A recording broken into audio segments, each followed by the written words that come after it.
दोस्तों नमस्कार। अगर आपको नहीं पता कि कोई देश कैसे किसी दूसरे देश का गुलाम बनता है तो आज की पोस्ट से आप इसे समझ जाएंगे, क्योंकि सऊदी अरेबिया और पाकिस्तान के बीच एक ऐसी ही डील हुई है जो आपको समझा देगी कि कैसे एक देश दूसरे देश का गुलाम बनता है। दरअसल कुछ हफ्तों पहले खबर आई थी कि सऊदी अरेबिया पाकिस्तान को $5 अरब देगा और पाकिस्तानी सरकार ने भी अपनी जनता के सामने इसे ऐसे पेश किया जैसे कि सऊदी अरेबिया पाकिस्तान को यह $5 बिलियन निवेश के तौर पर दे रहा है, जो पाकिस्तान की जनता को सीधे फायदा पहुंचाएगा। लेकिन अब इस डील को लेकर बड़ा खुलासा हुआ है जो पाकिस्तान की जनता को बिल्कुल भी हजम नहीं हो रहा है। दरअसल खबर आई है कि सऊदी अरब ने $5 बिलियन पाकिस्तान को यूं ही नहीं दिए, बल्कि इसके पीछे है रिको डिक, जो कि पाकिस्तान की एक गोल्ड माइन है और उसके पास इतना पैसा नहीं है कि वो इस गोल्ड माइन में इन्वेस्ट कर इससे गोल्ड निकाल सके। जबकि कहा जाता है कि ये दुनिया की 5वीं सबसे बड़ी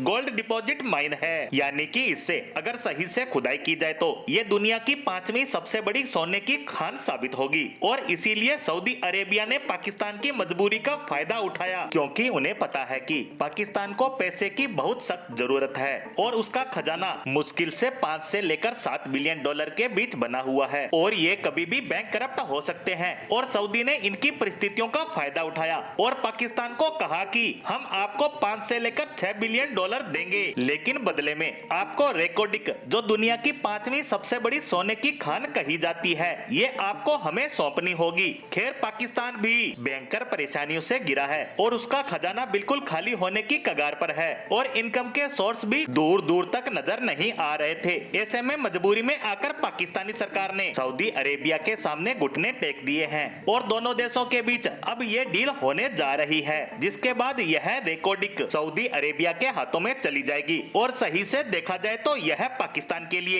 एक बहुत बड़ा झटका है, क्योंकि हमेशा से कहा जाता रहा है कि ये रेकोडिक कभी ना कभी पाकिस्तान की किस्मत को पलट कर रख देगी और जब पाकिस्तान की परिस्थितियां कुछ बेहतर होगी और इनके पास इन्वेस्टमेंट करने लायक पैसे होंगे तो ये इस गोल्ड माइन से सोने को निकालना शुरू करेंगे, जिसके दम पर पाकिस्तान की किस्मत का सितारा चमकने लगेगा। लेकिन ऐसा कुछ भी नहीं हुआ और अब ये रेकोडिक सऊदी अरब के हाथ में जा रही है। हालांकि इससे यह नहीं कहा जा सकता कि पाकिस्तान की मजबूरी का फायदा उठाकर धीरे धीरे उसे कभी अमेरिका, कभी चीन तो कभी सऊदी अरब गुलाम बना रहे हैं, इनके बंदरगाह छीन रहे हैं, इनके खजाने कब्जा रहे हैं। दरअसल ये पूरा का पूरा पाकिस्तान का ही किया धरा है। अगर ये दूसरे देशों खासकर भारत के खिलाफ साजिशें न करते और सही रास्ते पर चलते तो इनका पैसा बर्बाद भी नहीं होता और भारत से मदद मिलती वो अलग। लेकिन ऐसा ना करते हुए ये सबके सामने घुटने टेकते नजर आ रहे हैं। इसी के साथ पाकिस्तान के रेकोडिक गोल्ड माइन से जुड़ी हमारी आज की पोस्ट को यहीं विराम देते हैं। धन्यवाद।